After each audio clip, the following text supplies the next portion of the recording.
Hello, everyone, and welcome to the Zeitgeist on A Mighty Blaze. I am your host, Jane Roper, and today we have with us Kristin Henning, author of The Rage of Innocence, How America Criminalizes Black Youth. Welcome, Kristin. It's great to have you here. Thank you so much, Jane. It's great to be here.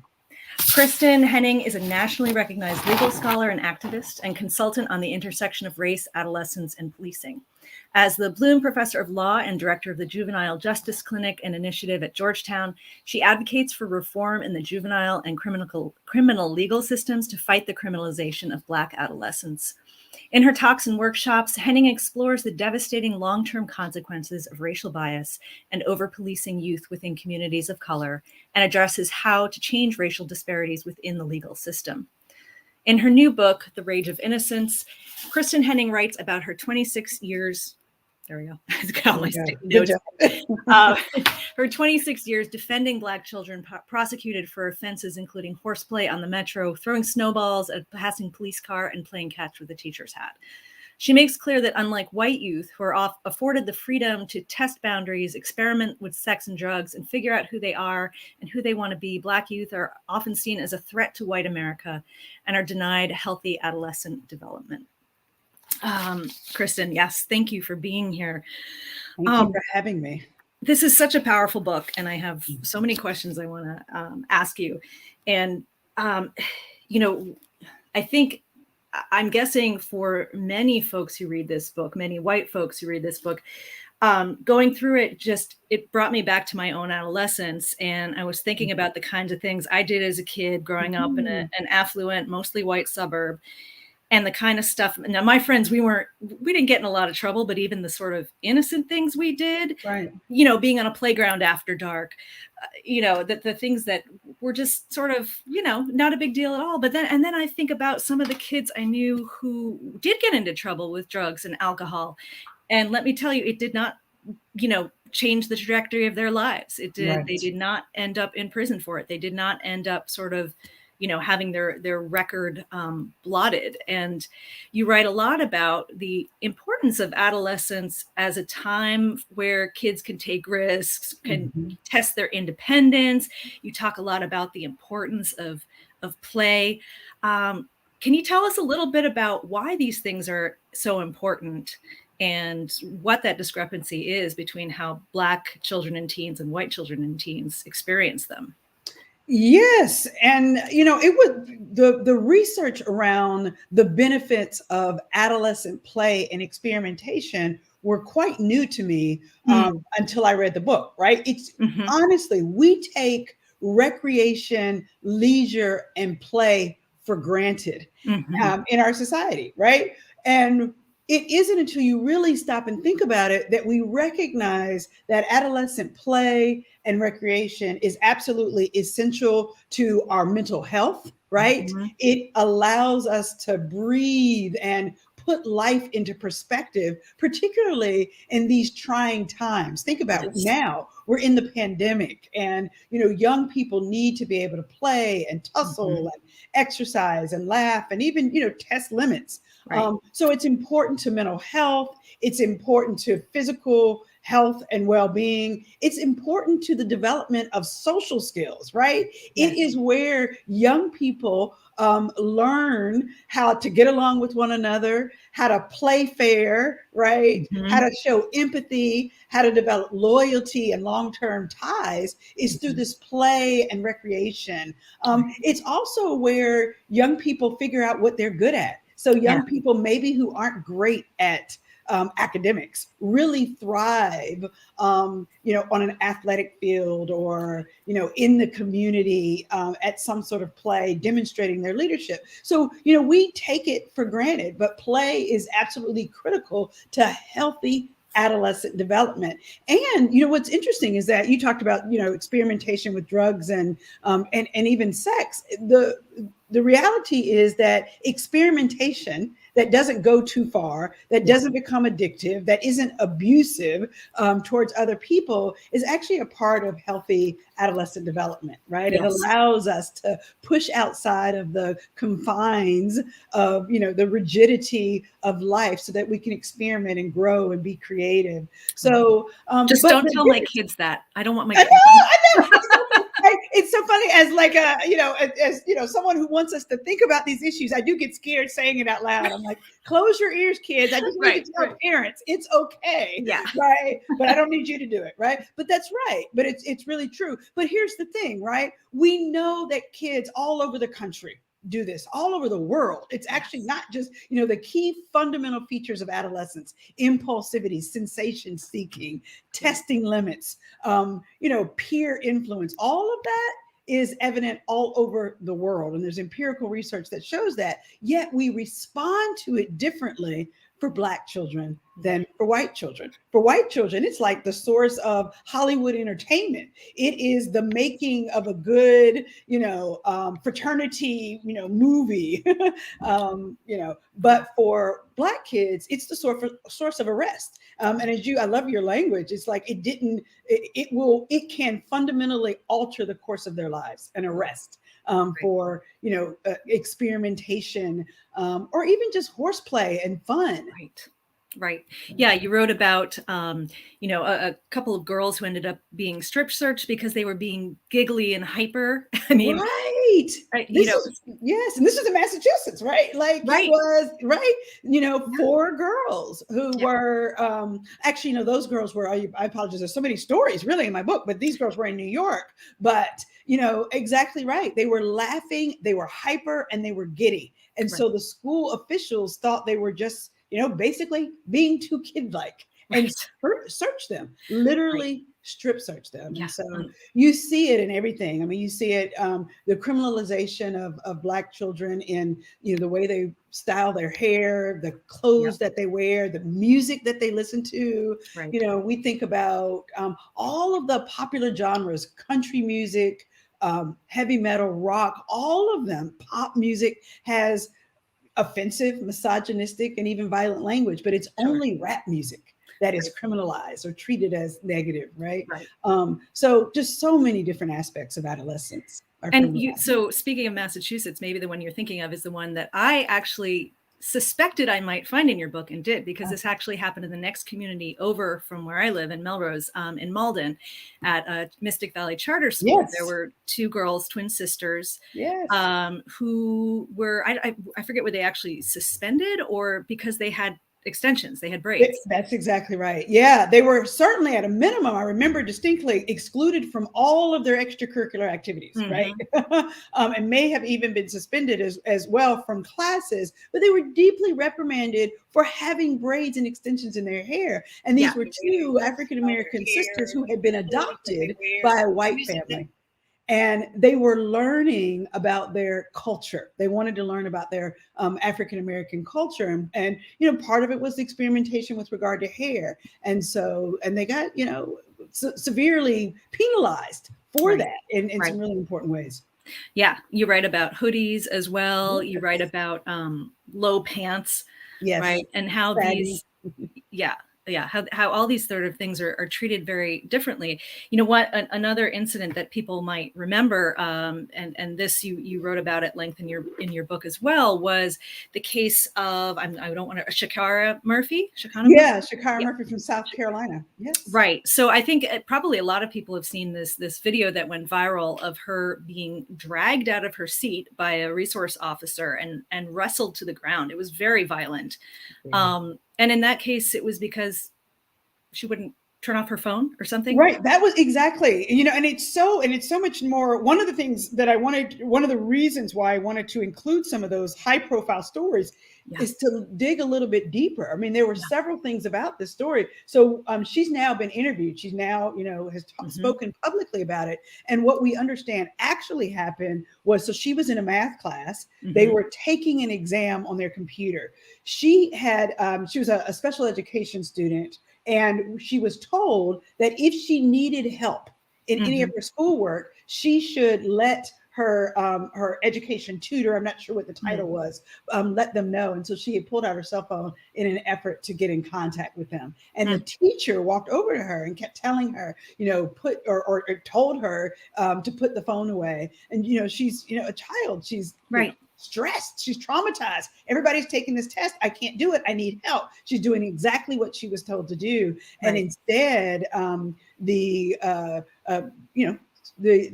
teacher calls for, and I'm pretty sure about this, calls an assistant principal who then calls the school sheriff, who comes racing in and rips her out the seat. Right. So it's so many layers. I really wanted to play that out because there was so many layers. So many layers. Supposed to do. Yeah. And so let's talk a minute about the police presence in school, because I think that's something that really is fundamental here, and you write a lot about. You talk some about how we got to this place where there are police officers in so many schools. Can you tell us a little more about that? Yeah, that was another thing that I learned a lot about that I didn't know before writing this book. And I bought into the narrative, the long repeated narrative that we have police in schools today because everyone was afraid to send their children to school after the mass shooting in Columbine, Colorado, which took place in 1999. When we do further research, we begin to recognize that actually school resource officers first appeared in a public school in Indianapolis in 1939 in response to one of the earliest conversations about the possibility of racial integration. And then in the heart of the civil rights era, in the 50s, school resource officers increased exponentially. And we've all seen those iconic pictures of police officers assigned to the school purportedly to facilitate or to aid integration. But we all know from history that they were very much an impediment to integration. And so that's sort of the origin of the early school resource officers. And then by 1991, we have the formation of the National Association of School Resource Officers. So that means there are enough school officers present.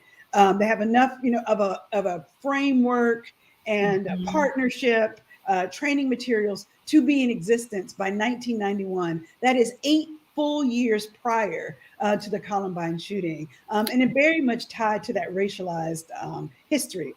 Right. Yeah. So, I mean, I had no idea. And it really is, there's a mythology, a story we tell ourselves about what they're there for. And then there's the reality of it. So you write about how many of the encounters that Black youth have with police, probably in schools, but also outside of schools as well, end up shaping their sort of feelings about the police in general. And they've really, you say, sort of helped lay this foundation for, a lot of conflict and a lot of distrust, that racially charged or racist encounters with the police can even shape kids' identities. Right. We talk about the connection, those long-term consequences of those police encounters. So, I start by saying that racial disparities are not lost on children, right? That, Black and brown children, can look and see, not only in their own neighborhoods, in their own schools, but also on television, the depth of racial disparities. And there's considerable amount of research demonstrating that young people of color, Black and Latinx youth who live in heavily policed, heavily surveilled neighborhoods experience high rates of fear, anxiety, depression, hopelessness, hypervigilance. And this is what's important to your question. This, hypervigilance, meaning that they're sensitive to perceived threats, always distrusting of police officers, right?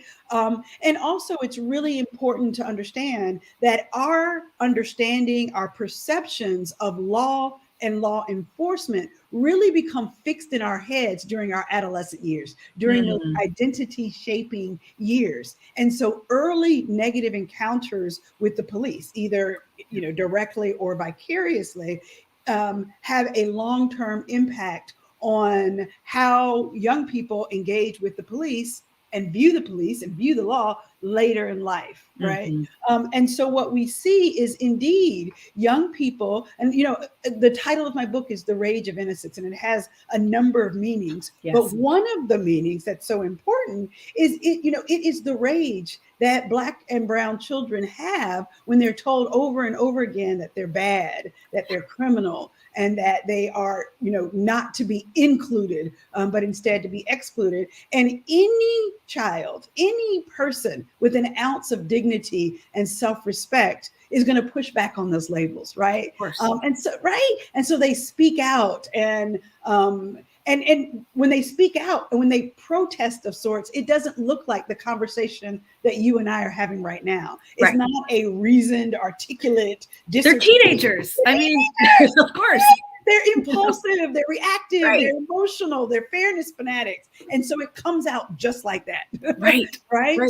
And it comes out, and it looks like it's overread, it's overperceived as a threat, as anger, where, to be quite frank, it's again, healthy adolescent identity assertion. It's like, I am worthy to be treated better than you are treating me. But it escalates. And so what you see happening is it comes out in anger, it comes out in a verbal tirade, it comes out in flight from the police or avoidance of the police. It might even come out in profanity that rapidly escalates. And so adults or police officers who fail to recognize, guess what? Unfortunately, even when that officer means well, the blue uniform carries with it a history of tension between Black communities and the police. And so when a young person sees that police officer, they see that history, whether they can articulate it, they see that history. So adults have to be adults. Police have to be adults. They have to learn to de-escalate, and they don't. Instead,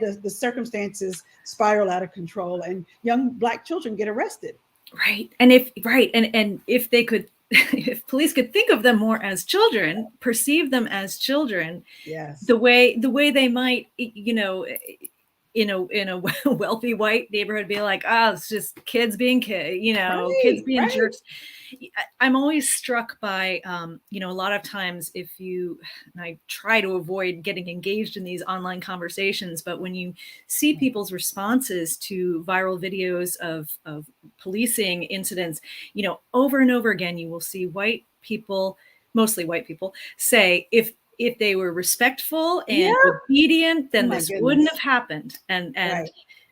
But just the oversimplification of that is unreal. Oh, absolutely. Oversimplification. And I mean, just failure to recognize on multiple levels what is happening. So one, you've got a normal adolescent response.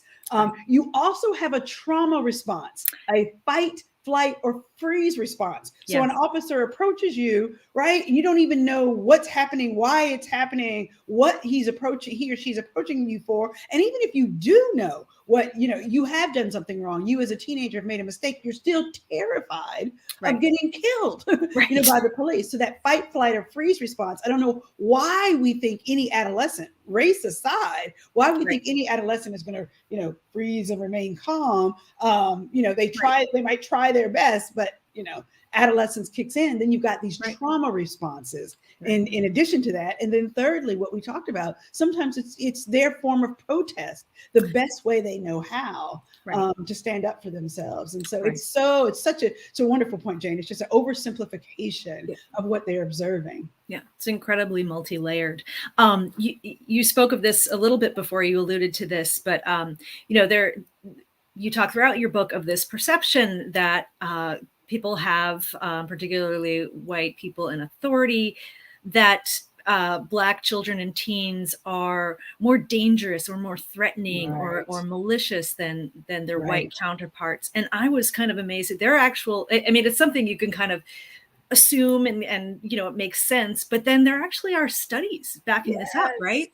Yes, there are just so many studies. In fact, it's a really growing body of research on the ways in which our brain, creates cognitive shortcuts, right? Little shortcuts, the ways in which we've all heard, stereotypes and assumptions. But when it comes to Black children, there are some very unique assumptions related to adolescence and their lack of innocence, or their lack of childhood. And so, the research shows that many people, empirical research demonstrates that when you look at a Black child, you often see them as 4.5 years older than they are.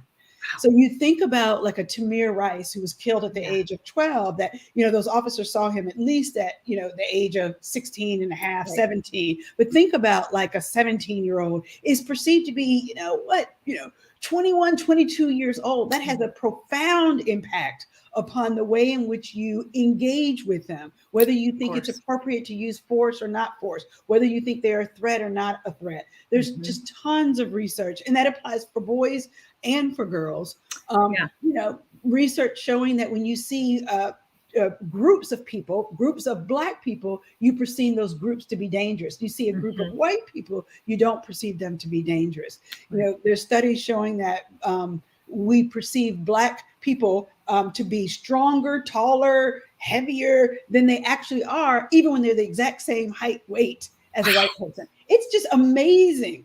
So there's just been study after study demonstrating the way that plays out. I mean, it brings to mind that one of the incidents you write about, which was another one that was quite viral, of the pool party, right? And we saw, a bunch of kids chased out of a pool party and girls in their bikinis being wrestled to the ground, teenage girls. I mean, it's just, it boggles the mind. And I thought that was one of the most egregious examples of where you could totally see the picture in your mind of, if this were white kids, how differently this would go down. And there actually is you give a counterpart example of a similar pool party, right? Yes. Also in Texas, down the road, right? Yeah. Crazy pool parties in Texas. Basically, of white males, clearly drunk at a pool party, and no civilian calls the police. Police don't come, but somebody, and what I love about it is there's so many white allies who really do understand these issues. But it was a white person who videotaped it and put it, on social media and said, contrast this party to the pool party where the Black girls were, tackled to the ground. And it's amazing. Amazing. Yeah. And at the pool party, of the white fraternity brothers, they were literally full-fledged fighting. Right. It was an actual brawl. It was an actual brawl. Yeah. So, things like your book, things like these viral stories are, much more of a conversation that's happening around issues like these. It's so critical, right? What's the expression about sunshine? Disinfectant, sunshine being the best disinfectant, or something like that. Right, something like that. So the awareness is so critical, but you also are an advocate for reform and change. So can we talk a little bit about what some of those reforms are, or that you feel they need to be, whether they're both, both in the legal sense or in the, maybe cultural sense? Right. What would some of those be? Yeah, it's interesting because the cultural shift is really what we need. And that's, I think, the hardest part. I'll talk about the other ones. The other ones are easier to talk about. The cultural shift is, how do we get everyone to see Black children as children too? That's a huge move, right? So I appreciate you, Jane, having, this conversation, inviting me on and opening this. And, I think that's really critical for folks, for communities, for churches to have anti-racist conversations. That I am going to make a commitment to understand what I didn't know. I didn't know that, fill in the blank, that, Black children were treated so differently by both law enforcement and by civilians around this question of criminalizing normal adolescent behaviors. But one of the strategies for shifting that culture is to get what I love, what Brian Stevenson says, getting proximate with young people. So are you mentoring? Are you tutoring? Are you engaging with some Black child in some way so you can just see, the beauty and creativity and just the sheer adolescence of a Black child? So that's sort of the harder questions. How do we shift that narrative? And I hope the book, does some of that. But the other piece is there are real structural changes that we need. And I like to think of them really in sort of 3 or 4 broad categories. The most important one being, we need to really radically reduce the footprint of police in the lives of all children, and Black children in particular, who have been disproportionately targeted, right? So that means, replacing police officers in schools, for example, with mental health counselors, vocational specialists, ensuring smaller school class sizes, social emotional learning, things of that nature. It's not as radical as it seems, right? Right. I want kids to be safe too. And it doesn't mean that police will have no role to play, but it means that we're going to limit the role of police to those aspects that they're especially trained and uniquely equipped to do. And then we're going to remove them from everything else. Right. And then I also like to say when we do, when it's absolutely essential that police be in contact with young people, that we do so by ensuring that police officers are adequately trained in adolescent development, de-escalation strategies, implicit racial bias, that there are regulations on the use of force against children, so that we don't have stories about children being 9-year-old girls, Black girls being pepper sprayed or shot or, attacked by dogs, things of that nature. And then once kids get to the system, to the court system, we should reserve the court system to that very small slice of cases that involve serious violent offenses that we're all afraid of, murder, rape, or, serious aggravated assault. But this is the key. There's such a small percentage of all the cases that end up in juvenile court. And people don't know that. Such a small percentage. And everything else that's in juvenile court are these low-level, nonviolent, often normal adolescent behaviors that we would never send a young white child to court for. We would just redirect them and give them guidance, maybe give them, a counseling, but we wouldn't criminalize those behaviors. So we've got to do that. Right. Or we would say in the case of one, in one case, oh, they fell in with the wrong crowd, or they, they were being influenced by the wrong people, the excuses that are made for white adolescents sometimes when they get into trouble, made for them by the legal system. That's exactly right. We show grace and tolerance and offer rehabilitation and second chances, for white children, even in those serious offenses. I mean, there've been some high profile serious offenses, by white children, and, but they're alternatives. We seem to find a way to demonstrate our understanding of what it means to be adolescent, and what it means to be resilient. But with Black children, we assume automatically that they should be transferred and tried as adults, sent to adult prisons, sent to solitary confinement. Everybody, I hope people have watched the Ava DuVernay's When They See Us, that documentary. I mean, it's just a painful documentary to watch of, the ways in which children were presumed guilty, sent to adult court, and then in some cases sent to solitary confinement. It's just really problematic. We actually interviewed Ian Manuel a few months ago. I mean, he wrote a really powerful memoir, but he's someone, who did commit a serious crime, but at 14 years old, was tried as an adult and sentenced to life in prison at the age of 14, and spent most of that time in solitary confinement. It was the Equal Justice Initiative that was able to get him out. But it seems like there is a lot of latitude and discretion that the courts can use in terms of how laws are applied. Absolutely. And the rate, and when we talk about like Ian Manuel, like a 14-year-old child, I mean, to say that a 14-year-old child should be tried and prosecuted as an adult, sent to an adult prison, right? And had it not been for Equal Justice Initiative getting him out, like, would he, still be there? The idea that we could say a 14-year-old child is beyond redemption is just, it's just unconscionable. It's just not the way, it works. I mean, there are, exceedingly, minuscule, maybe like you can count them on your hand, the number of like a 14-year-old child, if any, I'm really being sarcastic here, if any, who are so antisocial and beyond redemption. And I think there are none, right? I just can't think a 14-year-old child can't be redeemed.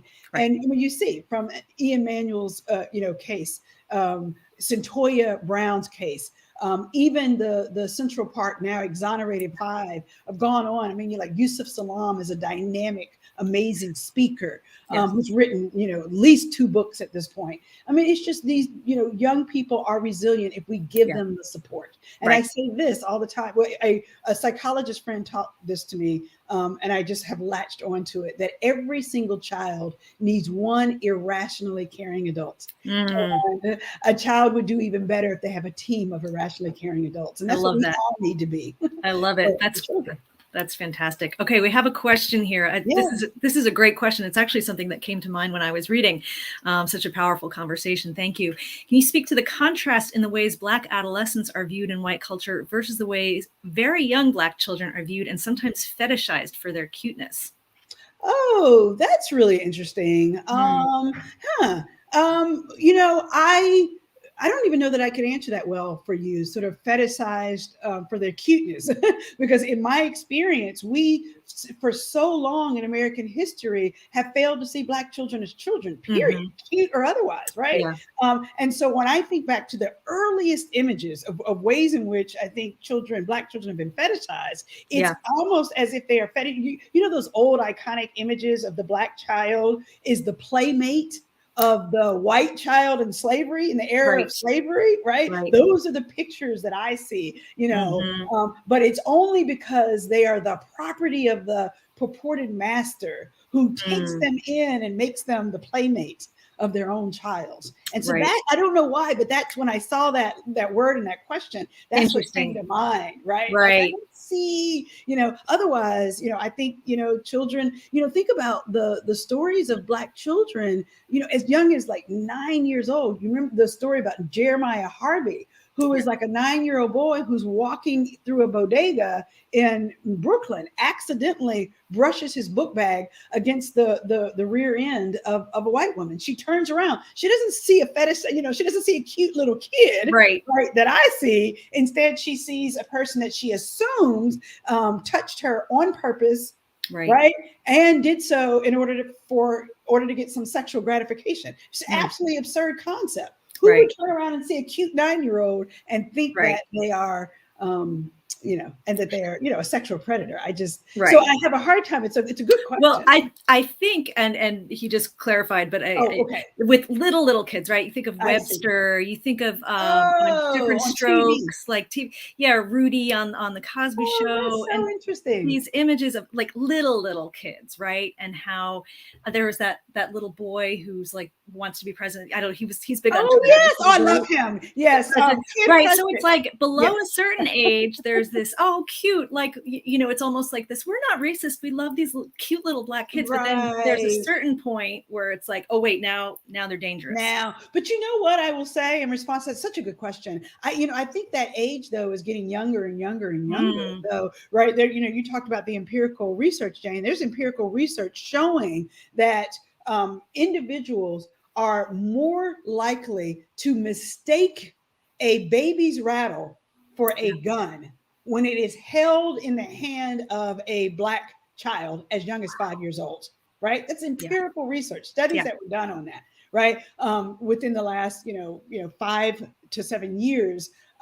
That's really powerful stuff. So it's so funny, like the kid president, the Rudy and the Webster. I mean, I wonder who's that child today. And you know, that's, you know, it's one thing on television. I think you're right. Like, oh, it's cute on television. But if you even saw, you know, a Webster or kid president walking down the street today, would you be afraid? I'm not sure. It's a great question. It's a great question. Right. It's a very different thing with on television versus reality.